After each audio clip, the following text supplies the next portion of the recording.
Hello guys, let's start class 8, our 9th chapter in moral value, endless love. जो मतलब endless का मतलब होता है प्यार की कोई सीमा नहीं है, जिसका कोई एंड नहीं है। आपने कभी इमेजिन किया है कि कुछ लोग ऐसे होते हैं कि जो मतलब अपने स्वार्थ के चक्कर में दूसरों का ध्यान नहीं रख पाते हैं। तो आज हमारी ये स्टोरी उसी पर बेस्ड है। Let's start our story. एक लड़की की है। Near a forest covered with lush green trees and sweet fragrant flower. जंगल के किनारे एक बहुत ही हरा और सुंदर पेड़ था जिससे के फूलों से सुंदर खुशबू आती थी। Lived a little girl name Maya. उसके पास एक लड़की रहती थी जिसका नाम क्या था? माया। She would often play under a particular guava tree. She would eat the ripe guava, play under its shade, lean on its trunk and fall asleep. वो क्या था कि उस पेड़ के पास एक लड़की रहती थी जिसका नाम माया था। वो उसके नीचे खेलती थी। वो अमरूद का पेड़ था। गुआवा मीन्स अमरूद का पेड़। वो उसे खाती थी जब पक जाते थे और उसकी शेड में उसके तने से सिर लगाकर सो जाती थी। She loved spending time near the guava tree. और उसे बहुत अच्छा लगता था उस पेड़ के नीचे बैठना। Soon the tree also developed a fondness for the little girl like a parents does for their child. जब हम किसी के पास लंबे समय तक बैठते हैं रहते हैं तो हमें अटैचमेंट हो जाता है। जब गर्ल उस ट्री के नीचे रहती थी सोती थी तो नेचुरली था कि गुआवा ट्री को भी उससे आकर्षण मतलब प्यार हो गया था। वो उसे चाहने लगा था। लाइक ए पेरेंट्स, माता पिता की तरह, जैसे कि वो अपने बच्चों को लाइक करते हैं। As the year pass by little girl grew up no longer played near the guava tree. समय बीतता गया। वो जो छोटी लड़की थी वो बड़ी हो गई और वो अब नहीं आती थी ज़्यादा समय के लिए गुआवा ट्री के पास। She spent lesser time near the tree because she had her school and friends who kept her busy. जब आप छोटे होते हो बहुत खेलते हो, जब आप स्कूल जाने लगते हो आपके पास टाइम कम रहता है। उसी तरह उस गर्ल्स का भी पास टाइम कम हो गया था क्योंकि वो स्कूल जाती थी और अपने फ्रेंड्स के साथ ज़्यादातर बिजी रहती थी। The guava tree looked forward to her company but never complained to about it.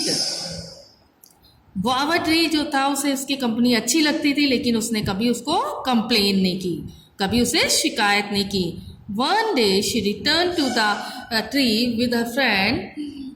Nice to see you after such a long time dear, come and play said the tree with a happy heart. बहुत समय के पश्चात guava tree ने देखा कि वो लड़की अपने फ्रेंड्स के साथ आई है। उसने कहा कि मुझे बहुत अच्छा लगा, बहुत दिनों बाद तुम्हें देखा है और आओ मेरे नीचे बैठो और मेरे पास खेलो। But the girl had no time. लड़की के पास क्या नहीं था? समय नहीं था। My friend are hungry and want some of your ripe guava said. मेरे दोस्त भूखे हैं और उन्हें कुछ पके हुए गुआवाज अमरूद चाहिए। The guava tree smile and said you can take all the fruits and you want.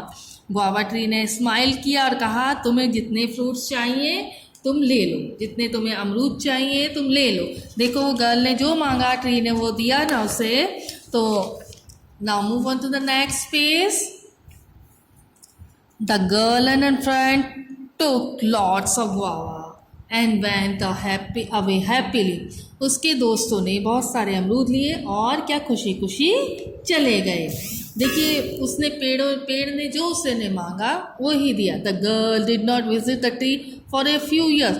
कुछ सालों तक गर्ल ने उस पेड़ के पास अब विजिट नहीं की, पेड़ के नज़दीक नहीं आई। On the day in the winter she appeared and the tree was overjoyed to see her. ऐसी समय बीतता गया, सर्दियों का टाइम आया तो एक दिन पेड़ की खुशी का ठिकाना नहीं रहा। He wanted to ask her why she did not visit him often but he did not say a word. उसने देखा कि लड़की उसके पास आई है मिलने। उसने वो उसे बहुत कुछ पूछना चाहता था पर उसने एक भी वर्ड नहीं कहा। I need your branches to make a toy house for my son. लड़की बड़ी हो चुकी थी, मैरिड हो चुकी थी, मैरिज हो गई थी, उसके एक बेटा था। तो उसने क्या कहा, देखिए कितनी स्वार्थी है इंसान जो पेड़ों से सब कुछ आशा करते हैं लेकिन बदले में उसे कुछ भी नहीं दे सकते। तो same things with happen with the tree. उसने कहा कि मैं तुम्हारी ब्रांचेस में शाखाएं चाहती हूँ क्योंकि मैं अपने बेटे के लिए खिलौने बनाना चाहती हूँ क्या ताकि वो खेले। The tree gladly gave away his branches to build the house. Tree ने उसे बहुत ही खुशी से उसे अपनी शाखाएं दे दी ताकि वो घर बना सके। The girl carried away the branches did not return again for a long time. उसकी शाखाएं लेने के बाद लड़की लंबे समय तक नहीं आई। After many years when they was very old and had given up all hope of evening see her again. बहुत समय बीत गया, पेड़ जो था बहुत बूढ़ा हो चुका था, उसने अपनी सारी होप मीन्स आशाएं छोड़ दी थी कि वो कभी उसको देख पाएगा। The girl appeared, she had grown older, looked elderly and weak. तभी गर्ल अपीयर्ड मीन्स आई और उसने देखा कि वो बहुत वीक हो चुकी है, ओल्डर हो चुकी है। Alas my dear I don't have anything for you. पेड़ भी वीक हो चुका था, बहुत बूढ़ा हो चुका था, ब्रांचेस उसने दे ही दी थी। उसने कहा अब मैं बहुत वीक हो चुका हूँ, मेरे पास तुम्हें देने के लिए नहीं है कुछ भी। No fruits, no wood, I am sorry. ना मेरे पास लकड़ी है ना पेड़ है, मुझे माफ़ करो। I have become very old said the tree. और मैं बहुत बूढ़ा हो चुका हूँ। किसने कहा? पेड़ ने। But he answer surprise the tree. लेकिन जो लड़की का आंसर था उससे ट्री को बहुत सरप्राइज हुआ। क्या था? I am also weaker than before. मैं भी बहुत कमज़ोर हो चुकी हूँ पहले से। I can not bite and chew guava any more. ना तो मैं चबा सकती हूँ ना खा सकती हूँ अमरूद को।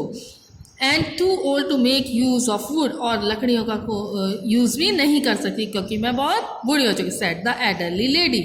उस लेडी ने कहा, dear what can I do for you? Asked the tree. मैं तुम्हारे लिए क्या कर सकता हूँ? I am just tired of running these year. मैं पूरे साल इधर उधर दौड़ते दौड़ते क्या हो चुकी हूँ? टायर्ड हो चुकी है। I just need a place to rest said the lady. कि मुझे क्या चाहिए? एक ऐसा स्थान चाहिए जहाँ पर बैठकर मैं रेस्ट कर सकूँ। Come my dear rest as long you want. Lean on my trunk, stretch yourself on my roots and close your eyes offer the old tree. आइए आओ मेरे पास बैठो और मेरे तने के साथ सिर लगाकर अपने आइज क्लोज करो और तुम रेस्ट करो। The lady sat down leaning on the trunk, stretching her ailing limbs on the root and rested to heart's content.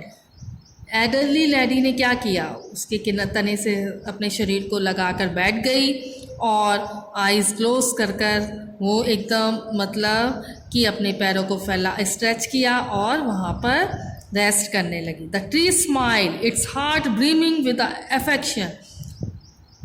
Tree मुस्कुराया, उसका दिल खुशी से भर गया। The tree is so much like our parents. पेड़ क्या है? हमारे पेरेंट्स की तरह है कि we need their love and affection when we are young. हम जब यंग रहते हैं ना तो हमारे पेरेंट्स को भी केयर और नीड और अफेक्शन की ज़रूरत होती है। We play with them then, और उनके साथ हमें खेलना भी चाहिए। But as we grow we leave and return only when we need them. लेकिन जैसे जैसे हम बड़े हो जाते हैं तो हमें अपने परिवार वाले पेरेंट्स की कब आवश्यकता होती है? जब हमें उनकी ज़रूरत है, जब हम उनसे कुछ चाहिए तो हम उनके पास आते हैं। But like the tree never complain. लेकिन हमारे पेरेंट्स हमें कभी कंप्लेन नहीं करते ट्री की तरह। Welcoming us when open arms when we return. और वो कैसे वेलकम करते हैं अपने ओपन आर्म्स, अपनी बाहें फैलाकर, जब हम वापस लौट कर आते हैं। Students, we learn from this story the most beautiful things in this world is to see your parents smiling and knowing that you are the reason behind that smile. सबसे ब्यूटीफुल थिंग क्या है? कि अपने